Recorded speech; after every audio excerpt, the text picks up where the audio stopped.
Hello, Alicia Clark-Teper.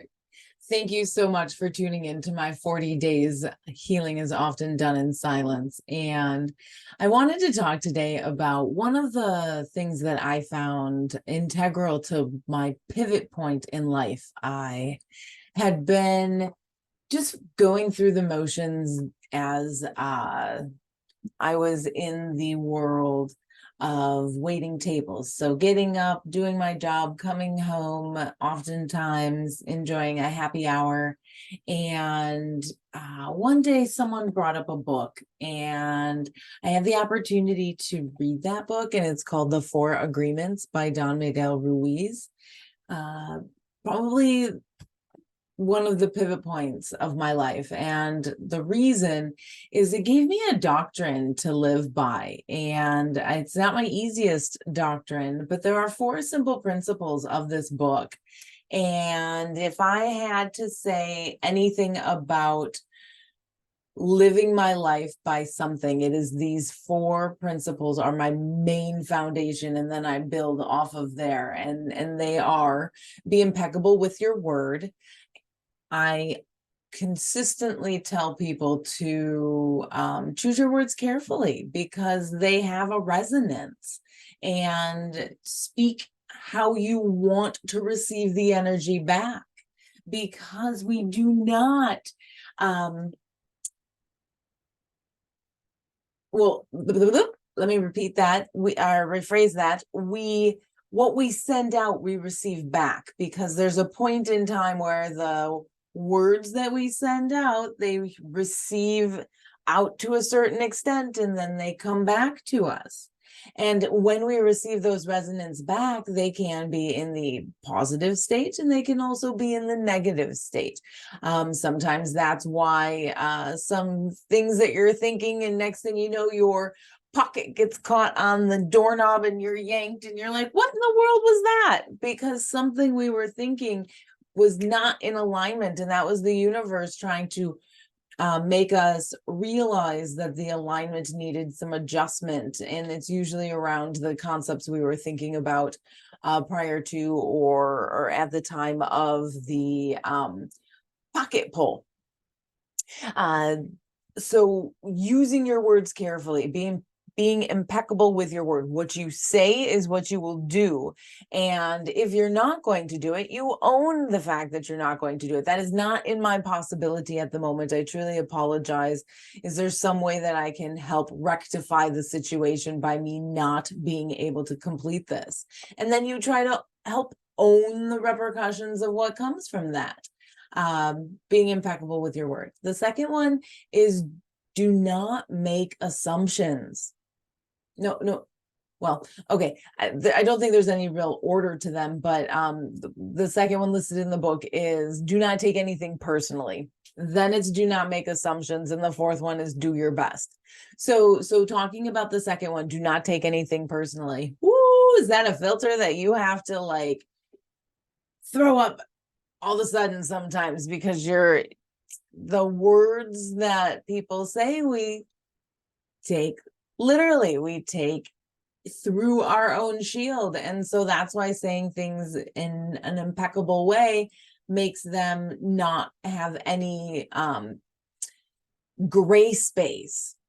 Clarifying the words that you're saying, making sure that you are this, and this, as you like when you're confirming plans. Yes, I plan to be there at this time, on this day, at this location. Is that correct? And I'll see you there. Do not take anything personally. That is a tricky one, because a lot of people instantly are like, ooh, that stings me. But in essence, the stinging part is it's awakening the part in you that felt that same type of energy that was given out. And so it's a resonance that it picks up on. So it doesn't actually sting you, it awakens that feeling, and that feeling is usually something that is not in our highest alignment. Therefore, it's brought to our attention so that we can become aware of it, so that we can release that thing that holds us, that pinches us, that stings us. And by not taking things personally, we realize that it's not all about you. That you show up to a situation and you're thinking that it's this, and somebody had just had something massive happen beforehand, and it's not all about you.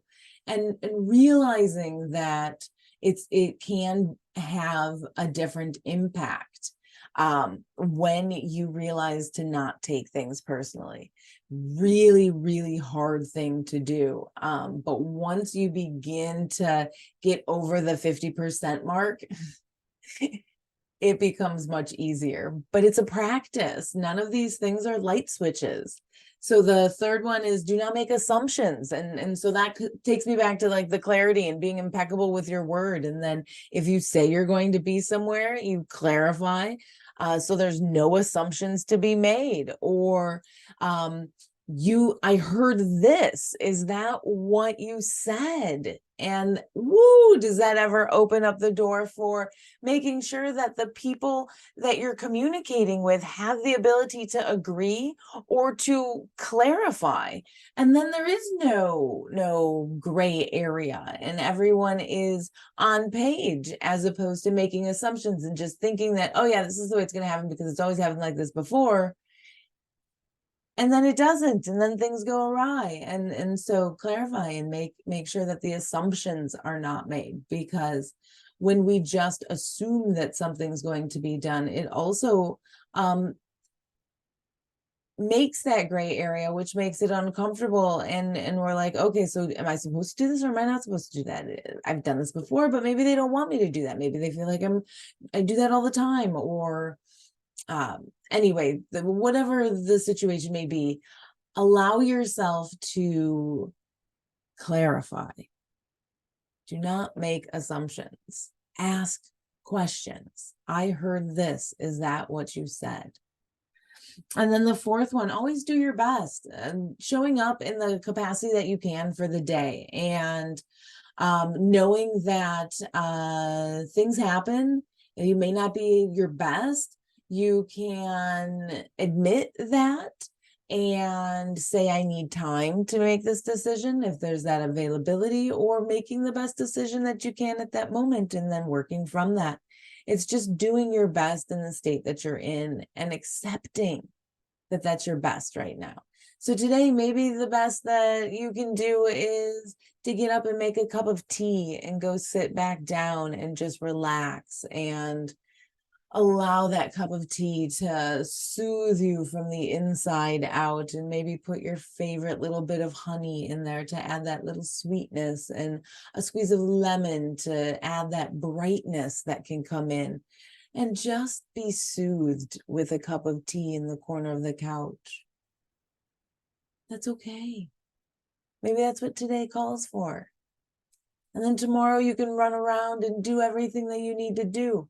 But honor yourself and do the best that you can for the day. The Four Agreements by Don Miguel Ruiz. It's a very short read. The pages are 140-ish, and probably would take 2 hours. And it just gives a great foundation to begin to think and take ownership of your mind, where you're at, and realizing that you have an impact as well as the world impacts you, and how you work with that impact is up to you. Thank you so much for listening about part of my healing journey. This was a big portion of it. And if you would love to talk about the book, know about the book. It's also, I can find it on audio, but then it gets taken down, and then it gets put back up, and then it gets taken down. So I think it was like a 2-hour listen. So I look forward to the next time that we can connect, and I hope you have a fantastic day.